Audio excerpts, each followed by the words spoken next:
پاکستان کے شمالی علاقہ جات صوبہ KPK کے ضلع مانسہرہ کی تحصیل Balakot union council Mandri village council Munawar اپنے قدرتی حسن سے مالا مال ہے۔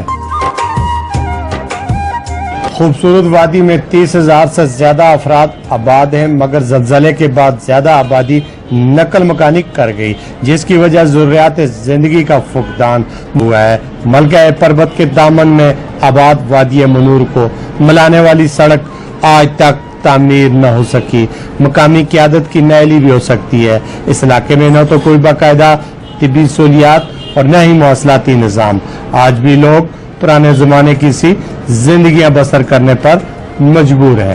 2 سال قبل عمران خان دھرنوں سے تنگ آ کر اس علاقے میں آئے، وادی منور کو دیکھا اور فوری سڑک بنانے کا اعلان کیا۔ یہ جو آپ کی سڑک ہے انشاءاللہ اس کو پکا کریں گے، ٹھیک کریں گے، تاکہ یہاں باہر سے ٹورسٹ آ سکیں۔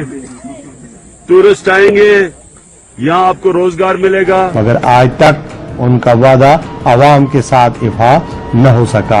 مرکز اور صوبے میں عمران خان کی حکومت ہے، اگر وہ وعدہ افا کرنا چاہیں تو ٹورزم ڈپارٹمنٹ کا اچھا خاصا فنڈز بھی ان کے زیر سایہ موجود ہے۔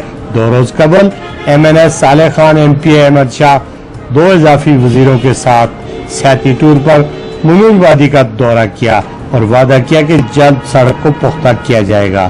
تاہم علاقہ مکین کہتے ہیں جو بھی آتا ہے وعدہ کر کے چلا جاتا ہے۔ وہ پتہ نہیں وعدے کس نال کرتا رہے، عوام نال کرتا رہے، اس نال کرتا رہے، 6 دفعہ وعدے کر کے کیے۔ عملی کام کوئی نہیں کرتا۔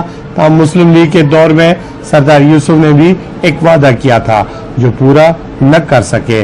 ان کی شکست کی وجہ بھی شاید یہی ہو۔ کچھ لوگوں کا خیال ہے صالح خان اور احمد شاہ نے کروڑوں روپے کی جمع پونجی نارہان ہوٹل انڈسٹری میں انویسٹ کر رکھی ہے۔ کیا وہ وادی منور کو سیاحوں کے لیے کھول کر فلاح دلی کا مظاہرہ کر سکیں گے؟ اس کا فیصلہ تو آنے والا وقت کرے گا۔ تاہم اب تک سبھی سبز باغ دکھا رہے ہیں۔ میر افضل گلزار، ڈسٹرکٹ میڈیا، مانسہرہ۔